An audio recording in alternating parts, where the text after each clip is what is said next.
All right, let's dive right into this explainer. Today, we're zeroing in on a massive challenge for chief information officers, CSOs, and IT leaders. We're talking about how legacy compliance is rapidly turning into a critical vulnerability in the multi-cloud era. If you are tossing and turning over regulatory risk and governance at scale, you are definitely in the right place.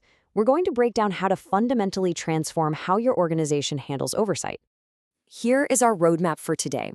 We'll hit the cloud compliance conundrum, the shared responsibility trap, why manual audits are totally failing us, continuous automated compliance, governing the automated machine, and finally, turning trust into a competitive advantage. Let's get to it. Section 1.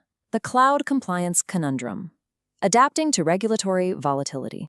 With the absolute explosion of strict cyber mandates globally, think Europe's NIS2 and DORA, plus over 20 US states passing their own privacy laws. It's intense. And if you're feeling the squeeze, well, you are not alone. 54% of companies are actively struggling to maintain consistent security controls across their distributed or multi-cloud setups. It's just a lot to handle. The sheer scale and speed of modern cloud operations have basically made that old-school balancing act impossible for most enterprises. Section 2. The Shared Responsibility Trap. Mind the gap. So think back to the good old days of on-premises IT. You had total end-to-end control, right? You owned the servers, the network, literally the physical locks on the data center doors. But the cloud, that forces you into a highly abstracted, fluid environment. Suddenly you're dealing with multi-tenancy, where your data sits on the exact same physical hardware as someone else's. You've got ephemeral resources spinning up and vanishing in seconds, and API-driven changes that can rewrite your entire infrastructure in a blink.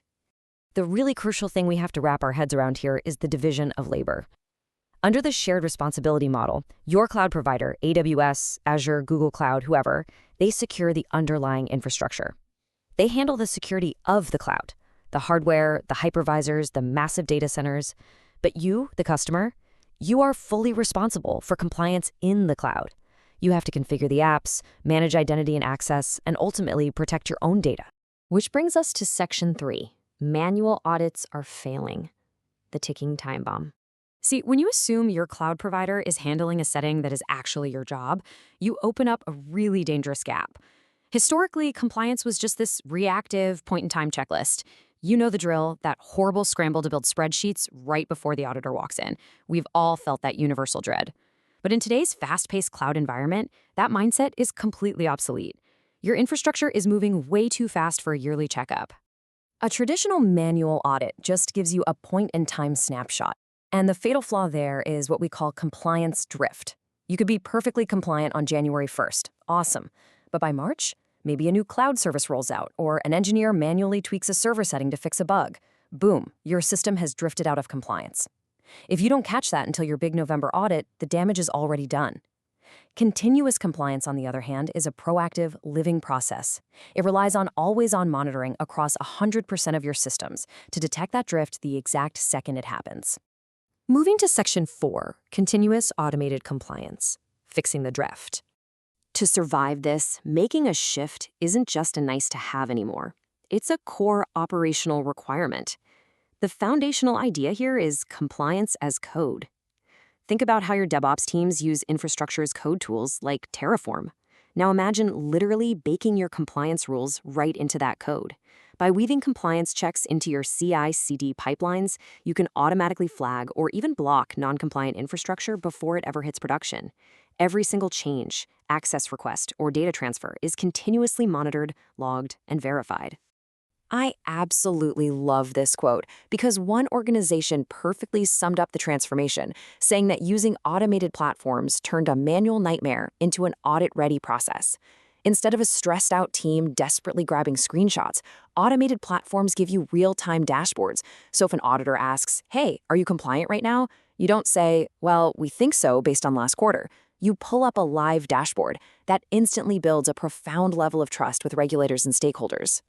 And the benefits are huge. Real-time control checks, way fewer manual errors, efficiency naturally skyrockets. But honestly, for a CIO, the ultimate benefit is scalability. Automation lets you double your cloud footprint, enter brand new global markets, or spin up hybrid architectures without causing a massive budget-crushing spike in compliance costs or manual labor. Section 5. Governing the automated machine. Maintaining oversight. Now, automation isn't a magic wand you wave once and forget about. You need a strategy to maintain control, and the best one out there is map once, comply many. It's a brilliant approach. Instead of treating GDPR, CCPA, ISO 27001, and SOC 2 as completely separate massive projects, you build a single, unified master set of internal controls. Then you map all those overlapping external rules back to your master set. So once you automate the tests for your master controls, you are simultaneously satisfying dozens of global regimes without reinventing the wheel every single time a new law is passed. We also have to talk about your vendors. Because, let's be real, in a SaaS-dominated world, your compliance is only as strong as your weakest vendor. New rules like Europe's DORA explicitly require you to manage third-party risk. So rigorous third-party risk management has to be woven into your automated monitoring. You've got to treat vendors as direct extensions of your own IT environment, establish clear accountability, and automatically pull in their security ratings and audit reports. Crucially, though, none of this tech works without the right human element. You have to build a compliance-first culture, starting from the very top. Leadership needs to make it clear that automation isn't some big brother punishing engineers. It's an enabler.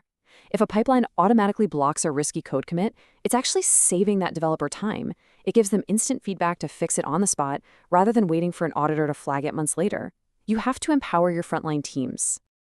Section 6, Trust as a Competitive Advantage. The boardroom pivot. When you successfully combine that empowered culture with automated governance, you get to the boardroom pivot.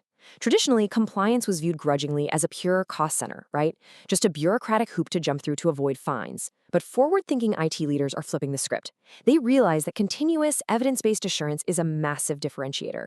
When you can prove to your customers, partners, and regulators that your operations are resilient and entirely under control, compliance transforms into a serious competitive advantage. Think of an automated compliance posture like one of those modern, highly resilient buildings designed to sway during an earthquake. Amidst all the constant regulatory changes, geopolitical shifts, and evolving cyber threats, your organization bends, but it absolutely doesn't break. By making automation the core of your governance DNA, you free up your brightest human experts to focus on complex risk analysis and strategy, rather than endlessly chasing down outdated spreadsheet data. So I'll leave you with a boardroom-level question to chew on as we wrap up this explainer. Look closely at your current operations. Are you relying on outdated manual snapshots that hide a ticking time bomb of compliance drift? Or are you truly ready to embrace automation and turn continuous governance into your organization's defining strength? The choice you make is going to dictate your resilience in the multi-cloud era. Thanks so much for joining me on this deep dive.